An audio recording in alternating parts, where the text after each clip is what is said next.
So my name's Monique Pym. I'm the front woman of a band called Reliqa. Yeah, so we have an album coming out on May 31st. It's called Secrets of the Future. Depending on if you're in the future or not when you're listening to this this interview, it may already be out, it may not, but May 31st is when it will be in your ears, courtesy of Grayscale Records and Nuclear Blast. Beautiful. That was a fantastic intro. Thanks for that. So May the 31st is only about 3 weeks away, mate. So how are You're you telling feeling? me, Like, I'm terrified. are you excited? Are you nervous? You're anxious? You couldn't give a shit? Like, what sort of feelings are going on? Oh man, it's all of the above, really. I'm terrified. Like this is the longest record that we've ever released, because given the landscape, like a lot of people listen to shorter form material these days, and we've tried to honor that through our singles. But it'll be really interesting to see who latches on to this full 52-minute experience. And experience is one of the words for it because it is quite a diverse album. But I'm so excited. Like I think that this album, like, it feels like we're sitting on a precipice right now, and once we release this album, I think it's going to open up a whole lot of doors. So yeah, like let's just see what happens. We're taking it one day at a time. Well, I got to tell you, I had to listen to it before I did the questions after this interview, and I let it run through twice at 52 minutes. So I went for 104 minutes in my household because it was that bloody good. Oh, oh, I cool. couldn't, yeah, it was really very impressive. Very I'm good. Well so done. glad you like it. So in the modern age, mate, like, how do you actually measure the barometer of success in an album? Like, is it Spotify numbers? Is it comments? Is it likes? Like back in the old days, someone would ring you and say that was fucking great. But Now nowadays, do it. Hey, how yeah. do you measure it these days? It's a really good question, and I don't think it's one that has a correct, succinct answer. Everyone measures success in their own sort of unique way. I mean, there's even charting to consider these days, like when you have a record, and I'm very curious to see what happens and where we land in that sense. Um, uh, I think we can all like get so caught up in like in the numbers of it, and of course those are so important, especially when you're a label band. We will definitely be considering that with we'll be taking a lot of stock of that, of course, but at the same time, like, success of an album can also just mean that it's like, to us, I think our album will be successful if we have opened our audience a lot, if it opens those doors like I'm talking about. So if we look back a year from May 31st and notice that we have been playing amazing shows, we've been reaching the right people, we've had tons of people, wanting to learn more about us and engage with our, not only our content but our live shows and things like that, and you can see a tangible difference between the release of an album and, say, the release of the next album. If we see growth in many different ways through our live shows, through our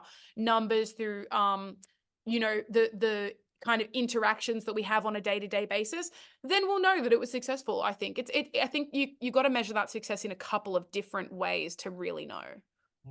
I think you're actually being a little bit too modest there, mate, because all those things you were talking about, you've already got it. Like, you guys are the darlings of Australian music at the moment. Like, it's gonna be hard to go further from there. But like I say, from what I've heard, I think you can. Like, it's gonna knock a few people the fuck out. You're so right. I mean, I really appreciate that. Like, yeah, you're absolutely right. Like, these shows that we've been playing in the past 12 months have been nothing short of surreal.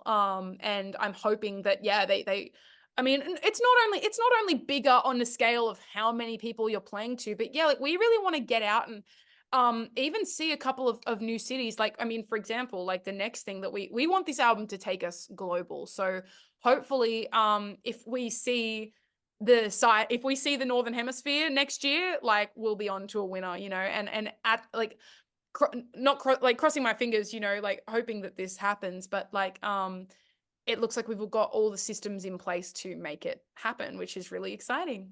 It's Very just a matter of cool. when now. Yeah. Matter of when. But we've been dancing around this from the start of the interview, mate. But let's get into the meat and bones of it. Like, tell us about the album from a musical point of view and what you were going for with it. Well, it's something that honors how diverse and open-minded we are as people. I think the four of us, we have such different life experiences and different influences, musical tastes, And that's something that we've always tried to hammer on to through our music, and tried to sort of keep making records that we want to hear, ones that we want to listen to, and things that feel representative of us as people, not just as artists, but as people as well.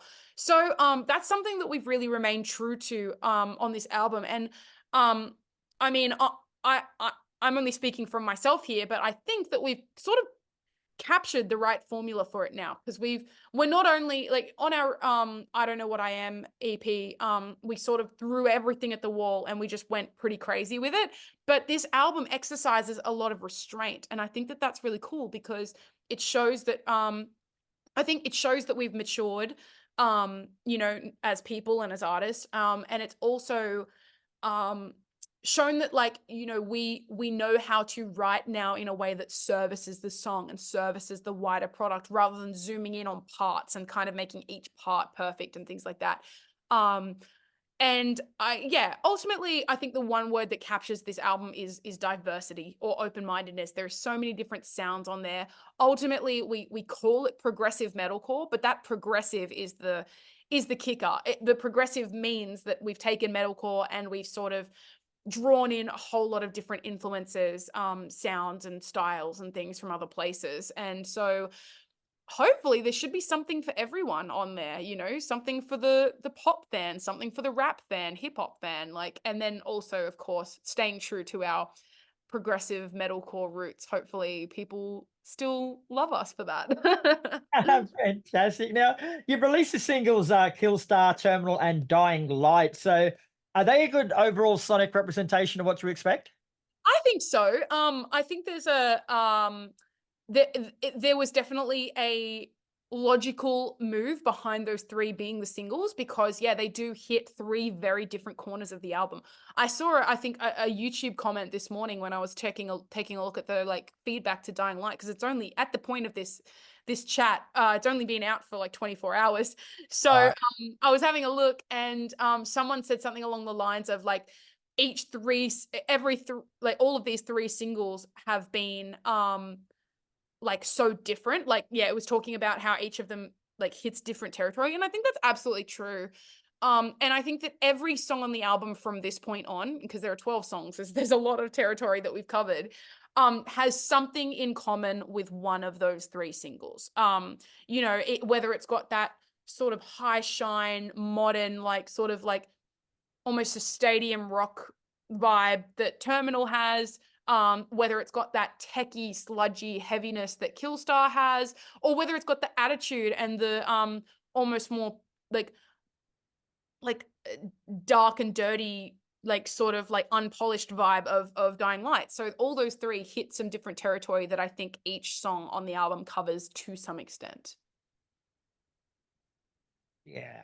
Now, the press release refers to Secrets of the Future as the band taking a daring and dexterous step into a brand new chapter. Would you agree with that statement?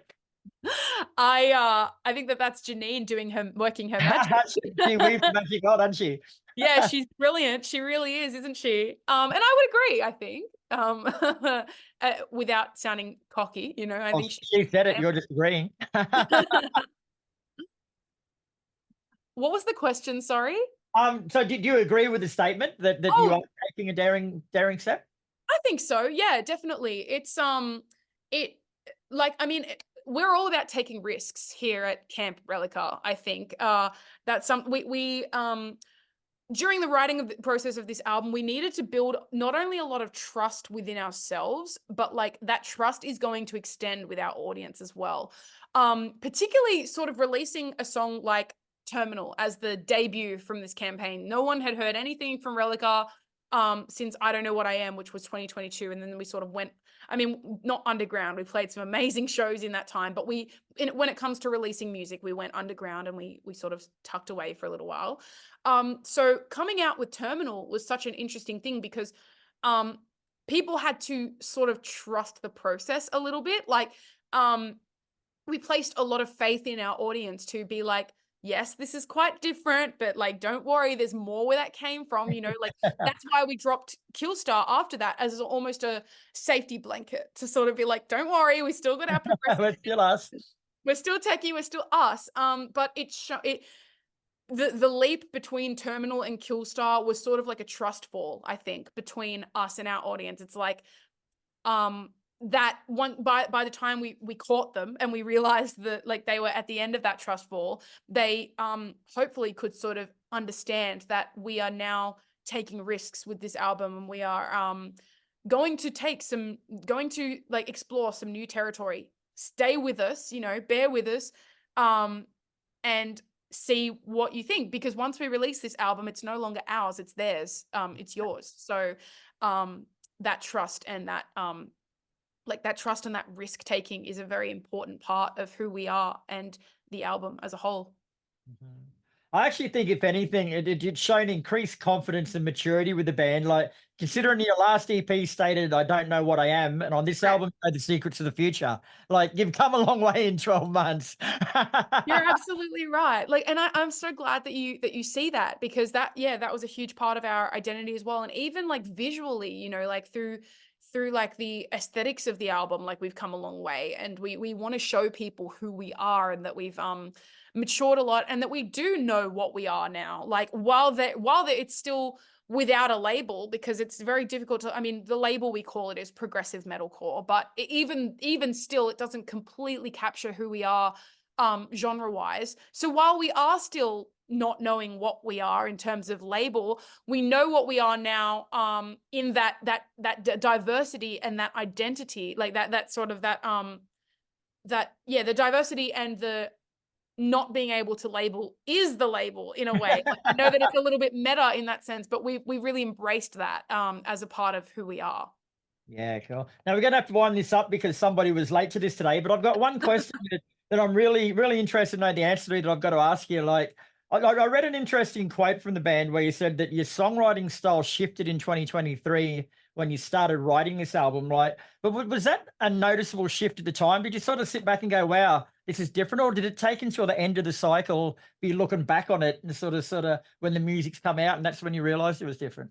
It actually was a very tangible thing at the time, because I was terrified by what we were doing, because we used to write in kind of a very isolated way. Each one of us would have our own contribution, and we'd kind of do it sort of away from each other, and like just sort of eventually we'd have a song and it would be packaged up, and that's cool. It does have our own little bits of identity along the way, but it was written in a very remote sense. But this time, with the captained by our dear friend and producer Chris Blancato, we sort of took intentional strides into experimental territory for songwriting, because it was really helpful to have him as an outsider perspective, to be able to sort of say, here's what I think's working, here's what I think's not working. Can we try this? And we'd be like, okay, great. So yeah, like, I mean, we wrote in a way that was way more for feel than for parts, for this album, like more for like the emotional territory that you traverse when you're writing an album.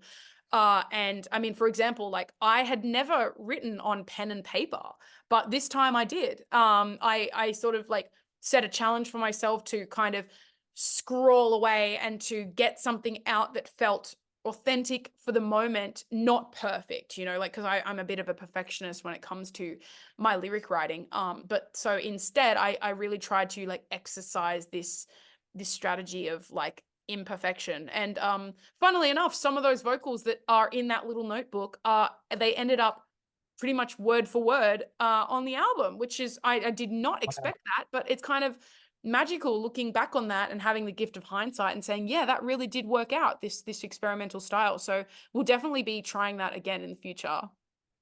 Awesome. Well, we're going to have to wrap it up now, Monique, but it's been a pleasure talking with you. At least I got some questions left over next time I talk to you. But Of course, always a pleasure, Chris. Thank you. Secrets of the Future is out May the 31st. And like I say, I'm not pissing in anyone's pocket here. It blew me away this morning. It was very, very quality piece of work, mate. So congratulations. Thank you so much. I really appreciate it.